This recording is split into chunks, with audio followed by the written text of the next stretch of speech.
So recently I watched the documentary called Stands about Eminem fans.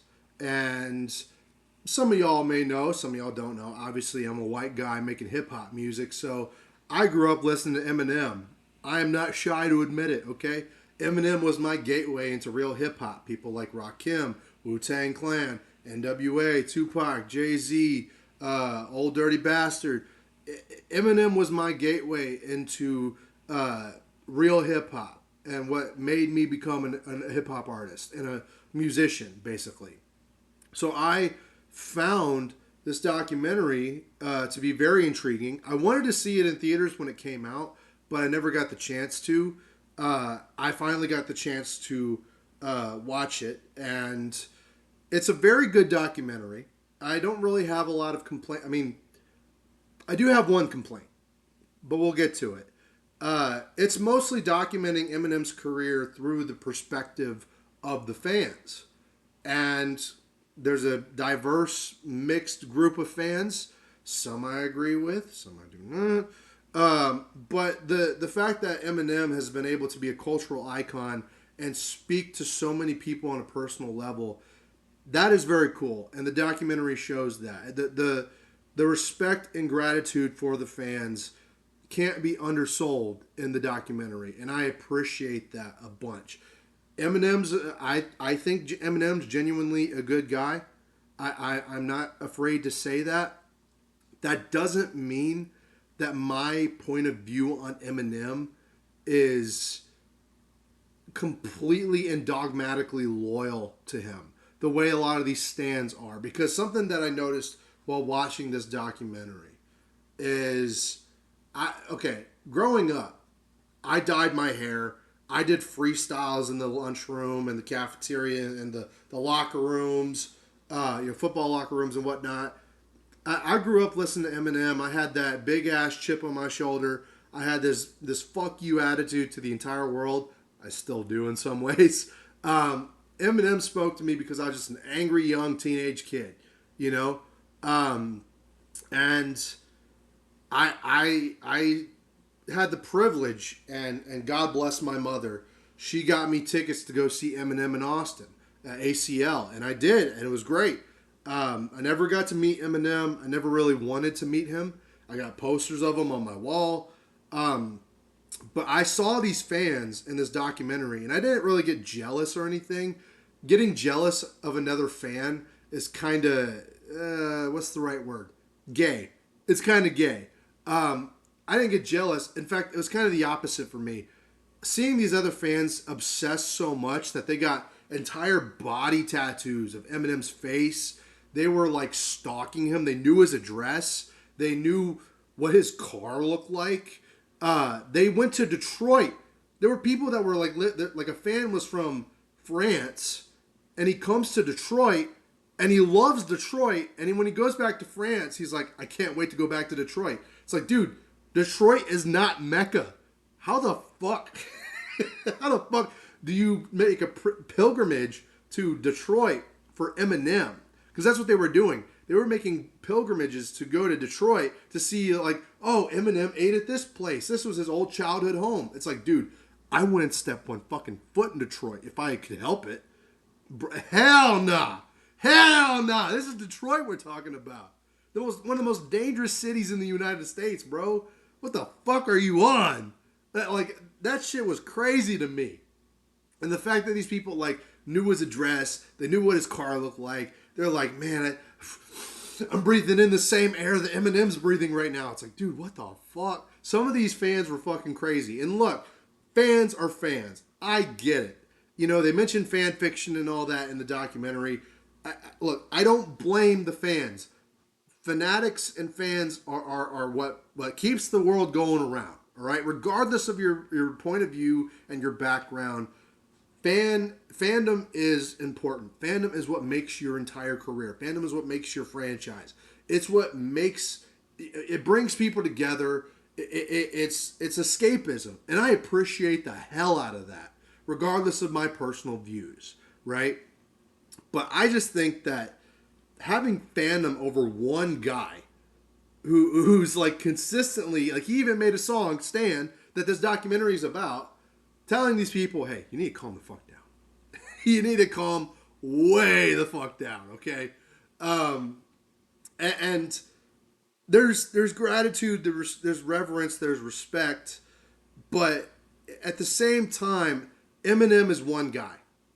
It's different from being like a fan that goes to a convention to go to comic conventions and anime conventions to appreciate fictional characters and unite as a fandom, as a fellowship, as a group under a common shared interest in fictional storytelling or a topic or a subject. But we're talking about a singular individual here. Eminem, and they even mentioned this in the documentary, is an unwilling cult leader. The Stans are unwilling cult members, or rather willing cult members depending on who you're talking to. They love everything he does. There's never criticizing him. This entire documentary is actually a glazing piece of Eminem. They don't mention Revival. They don't mention Kamikaze. They barely mention Music to Be Murdered By. They kind of skip over all of that. They just jump from Marshall Mathers LP2 to The Death of Slim Shady. And they cut all the middle piece out. There's a lot of history there where Eminem had suffered from massive TDS and he decided to draw a line in the sand. One of his biggest mistakes ever, which was saying, you can't be a fan of mine if you are a Donald Trump supporter, right? That is a bad mistake no matter who you're talking to. Look, you can hate Donald Trump. You can hate Eminem. But Eminem's choice to say you can't be a fan of mine if you support Donald Trump was a bad move. Because guess what? Half his fucking fan base supported Donald Trump. It's like, you can't do that, bro. And not to mention, Revival was such a shit album that it actually got the people he was trying to appeal to, the black audience, they turned against him. Because they're like, this is corny ass white people music, bro. Get back to the old Slim Shady. And Eminem's like, I got to make Kamikaze now because I'm bitter. Because I can't take online criticism. That's what the entire Kamikaze album was about. He couldn't handle the criticism, so he lashed out by making diss songs. I get it. Fuck Lord Jamar. Lord Jamar sucks. Fuck Nick Cannon. Fuck academics. Fuck Joe Budden. Fuck all those guys. They ain't got shit in their minds but dissing Eminem because they got nothing better to do. But the fact that Eminem was so butthurt by online reactors, online content creators, it proves that he was very insecure about Revival, and he was very insecure about the engineering, the mixing, all that shit on that album. And so they completely glaze over all of that. This dude, Eminem, he was so desperate to cling onto the attention that he got in the 2000s when Bush sent the Secret Service to go check on him and make sure he wasn't a domestic threat. He wanted that so bad from Donald Trump that he begged for Trump's attention. He begged to be given the same treatment that Bush gave him, and Trump wouldn't do it. Trump wouldn't let him get to his head, basically. And so the only person who's ever beaten Eminem, aside from Eminem himself, running in circles, was around Donald Trump. Donald Trump was the only guy to ever beat Eminem by just pure silence. Donald Trump ignores Eminem, and Eminem's running in circles. All he can think about is Donald Trump and how bad Donald Trump is.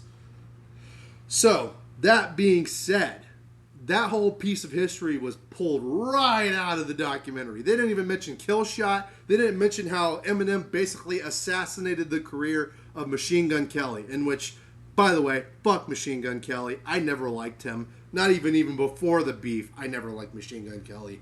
But the fact that they just completely overlooked that and then went right to The Death of Slim Shady, which, in my opinion, is an apology album.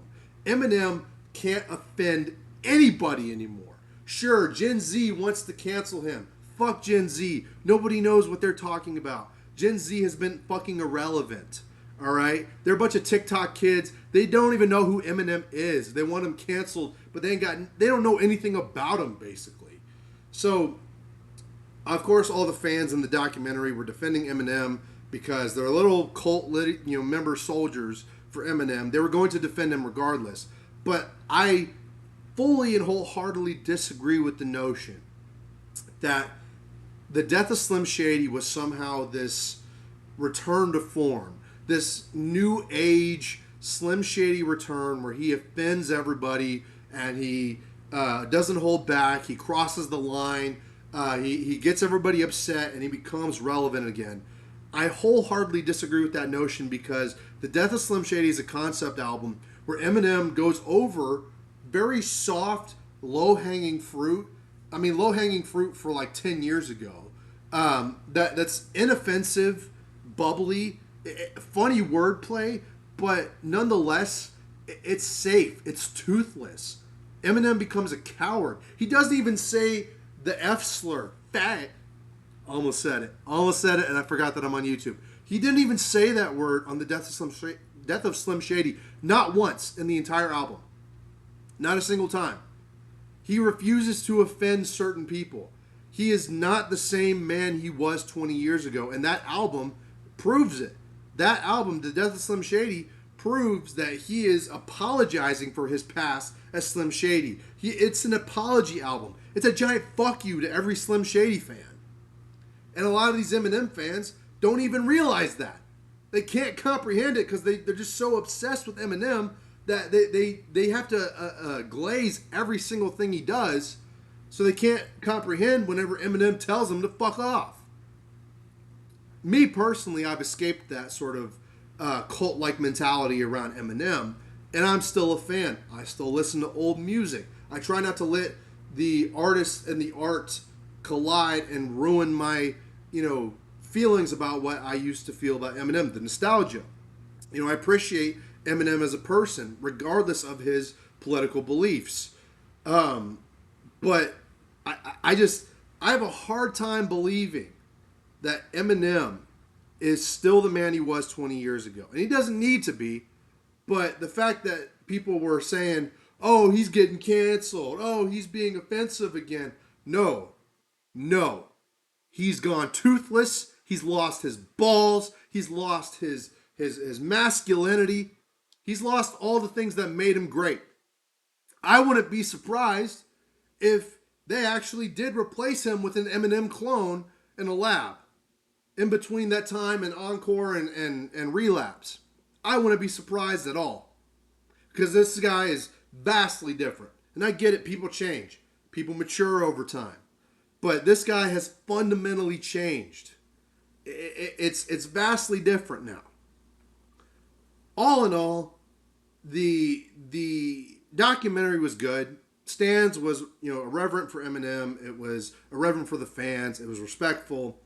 That one piece where they were trying to glaze the Death of Slim Shady as this sort of like, oh, this is the album where he gets canceled and he's offending everybody. Fuck off. That album did shit. It didn't do nothing. Nobody even talked about it mostly. It was viral for about a week and then it was out the zeitgeist door. And nobody's even talking about it anymore. In spite of the fact that Eminem is still a cultural icon. People are going to watch him hundreds of years from now, if we still have technology then, and we're not in the Stone Age. And they're going to see the history of Eminem. His rise, his fall, his rise again with recovery. They're going to see it all documented. And people from, our kids, our grandkids are all going to be able to relate to him on different levels. Eminem is definitely timeless. But right now, he's different. He used to make timeless music, and now he makes music like all other mainstream artists do. He makes music that's content for now. And it's a shame. It's a shame that it's come to that, but what are you going to do about it? That's why I make my own music now. That's why I'm supporting independent artists. That's why I've moved on. Eminem's got nothing left to say. He should just retire. I know he won't, but respectfully, I think he should. Once the flow gets dry, Obviously, Eminem can rap until the end of time, but the question is, should he? Because if you ain't got nothing left to say, then why you still talking? Does he have any more important messages to be told? Or is he just this bitter old man that can't get over his insecurity, that can't get over his glory days, and can't recapture the magic of the past? I do recommend the documentary, though. It's pretty good for Eminem fans. But let me know what y'all think in the comments down below. Have you seen the documentary? Are you going to watch it? Are you not going to watch it? What do you think about my take? And like, share, and subscribe. And I will see y'all in another video very soon.